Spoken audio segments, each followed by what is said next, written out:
Shabbat Shalom, everyone.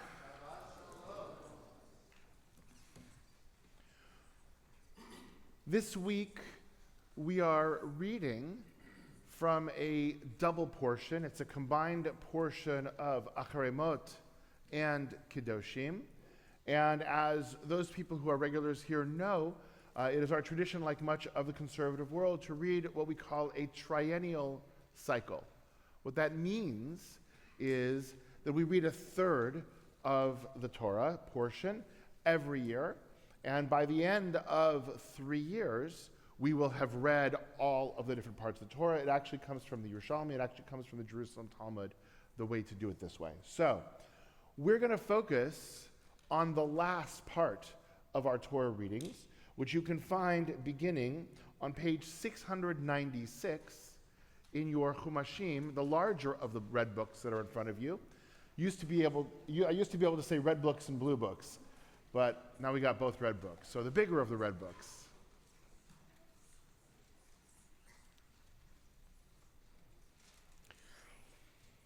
And I actually want to focus in on the first pasuk that we're going to be reading today. Actually, I think Adira is going to be reading it for us, right? The first pasuk that we're going to be reading, verse 15. Lo ta'asu avel b'mishpat, you shall not render an unfair decision. Do not favor the poor, nor show deference to the rich. Judge your kinsmen fairly. Do not deal baselessly with your countrymen. Do not profit by the blood of your fellow. I am the Lord your God. So, we'll talk a little bit more later when I'm speaking to the wedding couple and when I'm speaking to Sammy about sort of what is going on in Parashat Kedoshim. But here we have what seems to be a very clear imperative. We need to judge fairly and objectively, right? We need to judge fairly and objectively. We don't show deference to the rich or to the poor. We don't show deference to anything that we may move us to say, well, maybe we should give this person a little bit of a break. We're supposed to judge fairly. And yet, when you look at our rabbinic tradition, there is a possibly what it seems like a competing narrative or a competing imperative, right? We look at a number of different places, but starting in Pirkei Avot, Rabbi Yoshua ben Parachia says, make for yourself a Rav, acquire for yourself a friend, v'havidan et kol ha'adam lekaf zchut. And we should judge everybody meritoriously. The kaf zchut literally means in a positive way. So the question is, how do we bring these two ideas together? On the one hand, if our Torah tells us that we need to judge everybody objectively, how then can our rabbis tell us that we're supposed to judge lekaf zchut according to, give the benefit of the doubt is probably the best modern idiom that we give.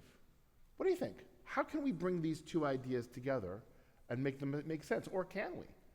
Maybe they are actually in competition with each other or in opposition with each other. What do you think? This is the audience participation part of our service, by the way. Diana. I think there are just a lot of, it's very, very process oriented. It's not like that simple, like, just judge everyone fairly, play nice with your friends. I mean, there are, how do we judge fairly? Well, we need witnesses, and then we need witnesses to be honest, and we can't have false witnesses. We have to make sure the witnesses are good witnesses. And so there's a lot of, and if we don't have the processes in place, we really can't judge them fairly, and to a certain extent, we almost have to give them the benefit of the doubt. Okay. I guess in our world, we say innocent until proven guilty. Okay. So I think it's a yes, yes, yes, and it all comes together. All right, so Diana is saying that, our tradition is very process-oriented. If we're going to be judging somebody somebody's going to go to court, there need to be proper judges, proper witnesses. There's a lot that goes involved, that is involved. And if we don't know, if we don't have that process complete, then it's almost impossible to judge them according to that process, and we have to then perhaps give the benefit of the doubt. Okay? We'll come back to that because Bartanura agrees with you. Anybody else? How do we bring these two ideas together? How do we at the same time judge fairly and give the benefit of the doubt?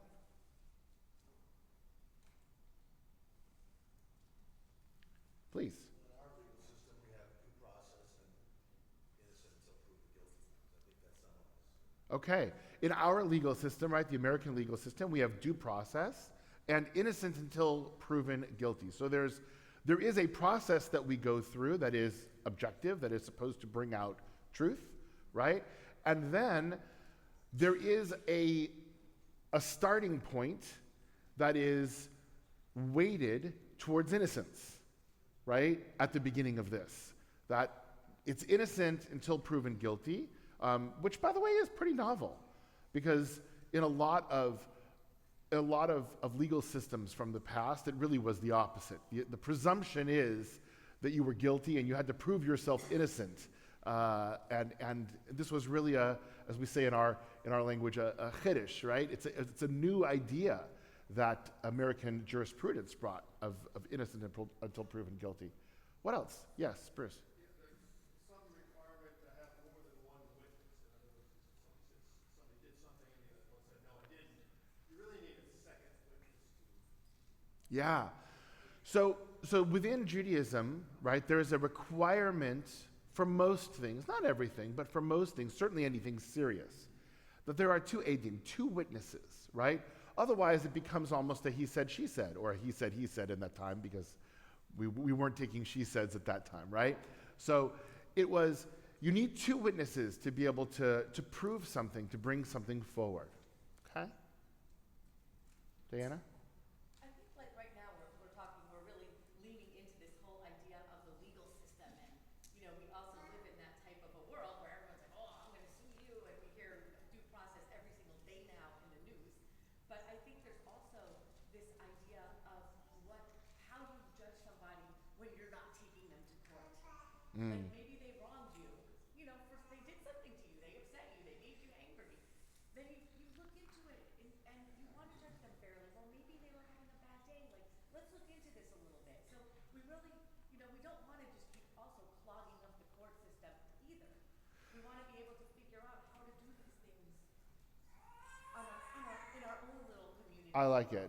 So what Diana is arguing here, and I think there's some real validity, is maybe we're not speaking about the same situation in these two verses or these two ideas, right? Maybe there's a difference between the way that we work a court system, a legal system, and a process, and the way that we interact with our friends and neighbors one-on-one, right? We all make judgments about people around us. We love to do that. Human beings love to do that. We love to be judgy, right? We do that. So if we're going to make these judgments about people in a personal sort of way, not in a legal system, but in a personal way, maybe that's what the Pirkei Avot piece is saying, that when you're judging your neighbor, it's not judging them in a court, but just in your own heart, in your own mind, right? When you're evaluating the way that we think a neighbor has behaved, have they upset us? Have they hurt us? Have they insulted us? You add your word in there. Maybe our starting point needs to be, according to Rabbi Parachia, maybe it needs to be kaf zchut. We need to start from giving the benefit of the doubt, and then only if it's proven otherwise do we respond in another way. I like that. Anybody else? You shall love your neighbor as yourself, right? There's a couple of other judgment phrases that are in here. And what's interesting is the Talmud in Masechet Shavuot actually focuses in on Parashat Shoftim, right? B'tzedek tishpot amitecha with righteousness, with tzedek, right? You shall judge your neighbors or your fellow. And the Talmud's response to that is also, Havidan et chavercha lekaf zchut. You shall judge your neighbor fairly, so or with the benefit of the doubt. So tzedek, righteousness, is now actually being given as another term for the benefit of the doubt. Right? The benefit of the doubt. It's interesting. So I want to come back to Bartenura for a second. Bartenura is not only a wine, for those of you who know, right? But the reason that it's a wine is Bartenura is a commentator on the Mishnah. And he writes as follows: when the matter is hanging in the balance, and there's no way to decide it this way or that way.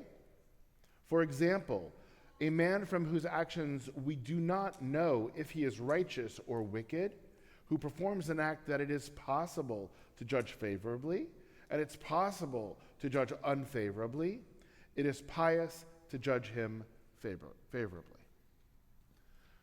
So Bartenura is saying, look, we're going to have moments. How many lawyers are here in the room?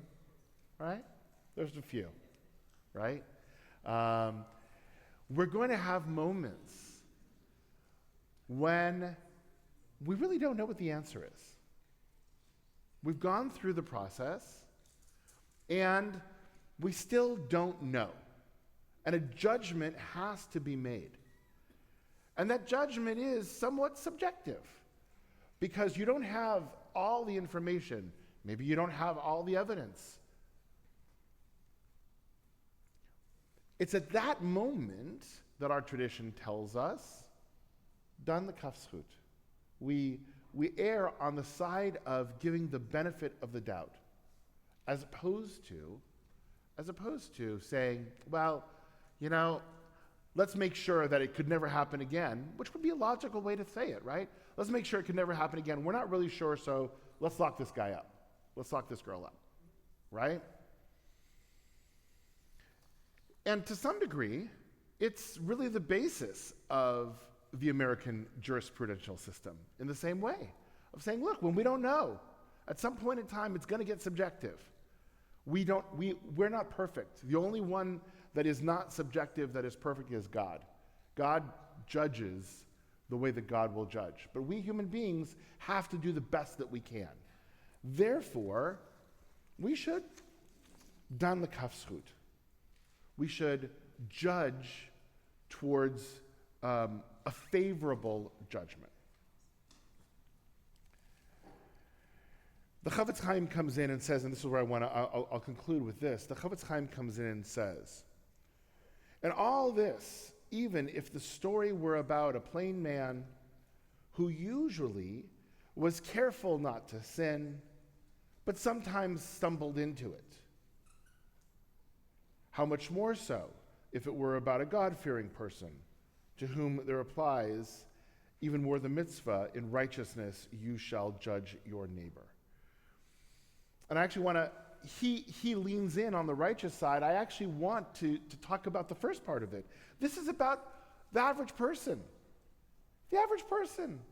We're going to make mistakes. We're not perfect, right? You look at the picture perfect person, which, by the way, very often rarely is, right? What we see and what is going on inside may be totally different, but even from the outside, you look at this picture perfect person, and you say, well, we're going to give them the benefit of the doubt, of course. Look at who they are, right? But the Chavetz Chaim says, no, it's actually the average person who makes mistakes. Who makes mistakes. And I want to tie this into the question that very often comes with this week's Parasha of Kedoshim. And we're going to talk about this a little bit more at the Ufruf Aliyah, but Kedoshim tihiyu, you shall be holy. The question is how? What does that mean for us? And holiness isn't just about our actions. It's about a mindset. It's about a mindset. It's not just about making sure that we check all the boxes for the actions that we are supposed to do. That's great. Those actions are there to help guide us. Those mitzvot are there to help us make sure that we're walking down the right path. But holiness, kedusha, is actually a mindset as well of how we look at the world. What is the lens by which we look at the world? And this first pasuk that we're going to read today helps us to start to figure out what those lenses are. How do we judge? We judge fairly, and we also are judging with the benefit of the doubt when there's things that we don't know. It's a great way to start, and so many people lose that, forget that in this day and age.